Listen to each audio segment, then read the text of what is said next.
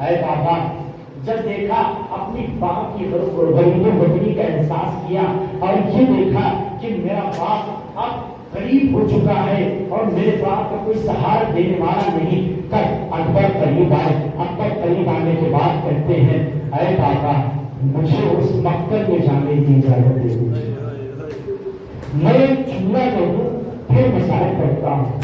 یہ مسائل ہی ہے عزیزوں، ایک باپ کی پھر سے پوچھئے کہ جب بیٹا بھی ایسا بیٹا جو اکبر جیسا ہو، اگر وہ مرنے کی اجازت طلب کرے تو اس باپ کے دل پہ کیا گزرے گی؟ اس باپ کے دل پہ کیا گزرے گی جب اکبر جیسا بیٹا مرنے کی اجازت طلب کرے؟ ہاں عزیزوں، اکبر سے اجازت دی، حسین نے اجازت دی، اپنے پارے جگر پر زرہ پہنائی، گھوڑے پر سوار کیا، سوار کرنے کے بعد مقتل کی طرف روانہ کیا اور کہا جاؤ بیٹا خدا حافظ، جاؤ بیٹا خدا حافظ۔ اکبر کو بھیجنے سے پہلے اپنے ہاتھوں کو آسمان کی طرف بلند کیا اور بلند کرنے کے بعد ایک دعا پڑھی، ایک جملہ کہا کہ خدا تباہ رکھنا، میں اس کو اب میدان میں بھیج رہا ہوں جو میرے رسول کے شبیہ ہے، جو رسول کی شبیہ ہے۔ ابھی وقت کیوں اس جملے کو رسول نے کہا، کیوں اس وقت عرب میں قانون تھا کہ شبیہ اصل کی طرح ہوتی ہے، شبیہ اصل کی طرح ہوتی ہے، اس وجہ سے امام نے کہا اور شبیہ کے ساتھ جو توحید کرتا ہے وہ اصل کے ساتھ توحید کرتا ہے۔ اچھا رسول امام نے اکبر کو روانہ کیا، روانہ کرنے کے بعد اکبر چلے مقتل کی طرف بڑھ رہے ہیں، احساس کیا کہ کسی کی چلنے کی آواز آ رہی ہے، پیچھے کسی کے چلنے کی آواز آ رہی ہے۔ ہاں عزیزوں، اکبر نے مڑ کر دیکھا کہ یہ کون ہے جو میرے پیچھے چل رہا ہے۔ جب دیکھا تو بوڑھا باپ اپنے جنازہ کے پیچھے گھٹنوں کو چلا آ رہا ہے۔ کہا بابا آپ نے مجھے اجازت دے دی تھی، پھر آپ کیوں آئے؟ آپ نے مجھے اجازت دے دی تھی، پھر آپ کیوں آئے؟ اب مولانا حسین نے کہا اے بیٹا کاش تم صاحب اعلان ہوتے تو میرے درد کو سمجھ سکتے کہ میں کس درد میں ہوں۔ کاش تم صاحب اعلان ہوتے تو میرے درد کو سمجھ سکتے۔ اکبر بھر میں گئے اور جنگ چھوڑ کی اور لڑتے جاتے ہیں، جنگ کرتے جاتے ہیں، فرار کرتے جاتے ہیں۔ اکبر کی پیاس کی شدت بڑھتی گئی، اکبر کی جب پیاس کی شدت بڑھ گئی تو اکبر نے گھر سے پلٹے اور اپنے باپ کے قریب آئے، کہا بابا اگر ایک خطرہ میں کہتا ہوں اس باپ کے دل سے پوچھئے کہ اگر باپ کے سامنے بیٹا کچھ طلب کرے تو باپ اور باپ کو نہ پورا کر سکے تو اس پر کیا گزرے گی؟ ہاں اکبر نے طلب کیا کہ اے بابا میں بہت پیاسا ہوں، میری پیاس بہت زیادہ ہے، پیاس کی وجہ مجھے مارے جان نہیں ہے، کچھ پانی ایک بڑا پانی ہو، کوئی نشریہ کو بتا دوں کہ ہاشمی جماعت کسے کہتے ہیں۔ امام حسین نے اپنی غربت کا اظہار کیا، کہا بیٹا میرے پاس تو کچھ نہیں، لیکن ہاں اپنی زبان کو اور میرے ذہن میں رکھو، شاید تمہیں اپنی زبان کو میرے ذہن میں رکھو، شاید تمہیں محسوس ہو سکتا ہے کہ یہ اکبر نے اس وجہ سے کیا تاکہ اپنے باپ کی پیاس بیان کر سکے۔ جیسے ہی اکبر نے ذہن میں زبان رکھی فوراً کھینچ لیا اور کہا کہ بابا آپ تو مجھ سے زیادہ پیاسے ہیں، اب آپ حسین کی پیاس کا اندازہ کر سکتے ہیں۔ اچھا حسین اکبر آگے بڑھے، دوبارہ میدان کارزار میں جاتے ہیں، میدان کارزار میں جاتے ہیں اور وہاں جا کر پھر جنگ شروع کی اور لوگوں کو فنار اور دشمنوں کو فنار کرتے جاتے ہیں۔ اچانک ایک شخص نے دیکھا کہ یہ ہاشمی جوان ہے، اس طرح کے قابو میں نہیں آ سکتا، اسے گھیر کر مارنا ہوگا۔ لوگوں نے گھیرا اور اکبر گھیر کر حصار میں لیا اور ایک شخص نے نیزے سے اکبر کے سینے کا نشانہ لیا، اکبر کے سینے کا نشانہ لیا اور نشانہ لے کر اور تیر کو اور نیزے کو اکبر کی طرف پھیرا، نیزے کو اکبر کی طرف پھینکا، نے بچا کر وہ بے وقت ہو گیا. اکبر زمین عظیم پر سمجھ نہ سکے اور زمین پر آئے, زمین سے زمین پر آئے, زمین پر آنا تھا. جس آواز میں یا بتا علیہ سلام, اے میرے بابا آپ کا سلام ہو.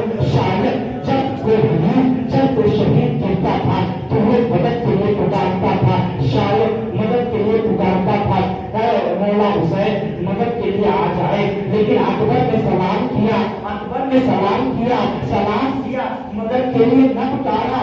شاید یہ کہنا چاہتے ہو اے بابا میری مدد کے لیے نہ آئے ہوئے, آپ پھر سے لاشیں اٹھا کے تھک چکے ہیں, آپ پھر سے لاشیں اٹھا کے تھک چکے ہیں. ہاں لیکن کام کا جگہ تھا, دوڑ کے آئے اکبر کے جنازے, اکبر کے قریب آئے, دیکھا جوان بیٹا ایڑیاں رگڑ رہا ہے. دیکھا اکبر اپنے سینے پر ہاتھ رکھے ہوئے ہیں. کہا کیا ہوا بیٹا؟ اکبر کہا بیٹا, کہا بابا میرے سینے میں درد ہے, میرے سینے میں تکلیف ہے. حسین نے دیکھا کہ اکبر کے سینے میں بچی پیانی ہے جو اکبر کو اذیت دے رہی ہے. اب حسین نے چاہا کہ اس بچی پیانی کو نکالے, اچھا حسین نے اپنے زانوں کو دیکھا اور نجف کا رخ کیا اور یہ چاہا کہ اس بچی پیانی کو نکالے. اور نجف کا رخ کرنے کے بعد بس ایک جملہ کہا, اے بابا گردن تلے اٹھانا آسان تھا, لیکن بیٹے کے سینے سے بچی پیانی نکالنا بہت مشکل ہے. انا للہ و انا الیہ راجعون.